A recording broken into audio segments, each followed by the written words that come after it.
మన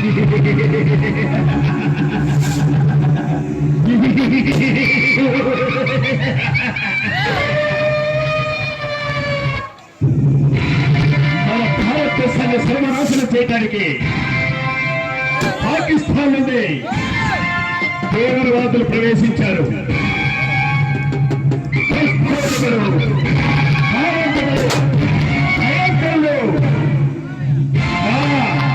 రంజిత్ ఈ ఆంధ్రప్రదేశ్ లో అడుగు పెట్టబోతున్నాడు. చూడండి ఏం జరగబోతుందో చూడండి.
ఇప్పటి వరకు మనకు ఎదురే లేదు, మనకు ఎదురు తగిన వాడే లేడు.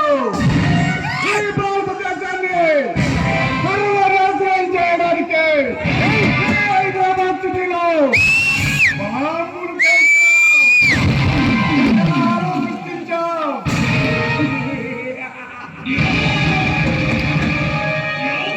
అయినా సరే ఇండియన్ గవర్నమెంట్ మనల్ని పట్టుకోలేకపోయింది. మనం పట్టుకోవడం కాదు కదా, కనీసం మన నీడను కూడా తాకలేకపోయిందిరా ఇండియన్.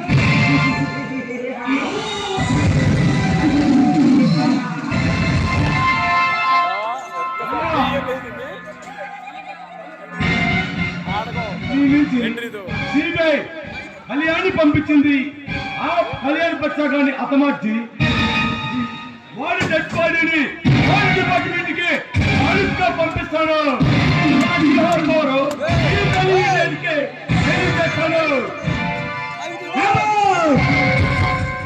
మనల్ని పెట్టుకోవడానికి సిబిఐ పంపిందా? అరే జాఫర్ చాలా ఓపర్కమ్ కావాల మాట్లాడిస్తాయి అంటే తినే గింజ మీద తినేవాడి పేరు రాసి ఉంటుంది. అలాగే ఈ సిబిఐ కళ్యాణ్ మార్చి ఈ ప్రభుత్వానికి బహుమతిగా పంపిస్తున్నా. టీకే భయ్య పైన ఫాదర్ ఉన్నాడు, కింద ఈ జాఫర్ ఉన్నాడు. చేయాలో చెప్పు భయ్యా, ఎంత కష్టం భయ్యా. నాకు తెలుసురా నువ్వు ఏ పని చేయగలవని, అందుకే ఈ పని నీకు అప్పగిస్తున్నాను. నేను చేయాలి, లేకుంటే మన కోట్ల నష్టం అవుతుంది. 50 కోట్ల? అవునా, అక్షరాల 50 కోట్ల రూపాయలు నష్టం అవుతుంది. రేపు రాత్రి 12 గంటలకు ఆ సరుకులు మనం స్వాధీనం చేసుకోవాలి. ఆ డబ్బుతో ఈ భారతదేశంలోని ప్రజలను ఏ ప్రాంతం చేయాలి, ఆందోళన పెట్టాలి, మత ఘర్షణలు జరపాలి. అది చూసి ఈ జనం ఆకారాలతో అల్లాడిపోవాలి. అయ్యా, నేను చేసిన ఇంతవరకు ఏ ఆఫీసులైనా ఇది ఫెయిల్ కాలేదు. ఈసారైనా విజయవంతం చేస్తాను భయ్యా. అంతేకాదు, మనం ఈ రాష్ట్రాన్నే కాదు ఈ దేశాన్ని త్వరలో స్వాధీనం చేసుకోవాలి. అందుకు ఏం చేయాలో తెలుసా? అలాగే భయ్యా, నీ యాసనే నా ఆశయం. చూడు, నువ్వు చేయబోయే పని నీ మీద సాములాంటిది. చాలా జాగ్రత్తగా నీ చేయాలి. అర్థం కాలేదు భయ్యా. నేను చెప్తా, నువ్వేం చేస్తే రాత్రి 12 గంటలకు సింగపూర్ నుండి హైదరాబాద్ బయలుదేరుతున్నది. దాంట్లో ఈ దేశానికి ఉపయోగపడే ఫార్ములా ఒకటి వస్తుంది. దాన్ని నువ్వు చాలా జాగ్రత్తగా కాలానికి చేర్చాలి. భయ్యా,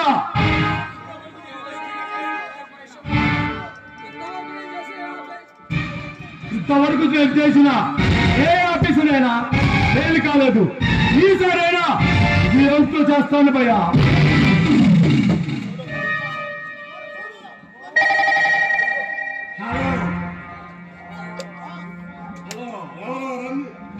షేట్ దుబాయ్ షేట్ కదా? ఆ షేట్ ఏమిటి 2 కోట్ల రూపాయలు సరుకు కావాలా? ఓకే, అలాగే మీరు డబ్బు పంపించండి, నేను సరుకు పంపిస్తాను. ఈ రంజిత్ ఖాన్ మీద ఎటువంటి సందేహం వద్దు. ఈ రంజిత్ ఖాన్ మాటల్లో చేతుల్లో మార్పు ఉండదు.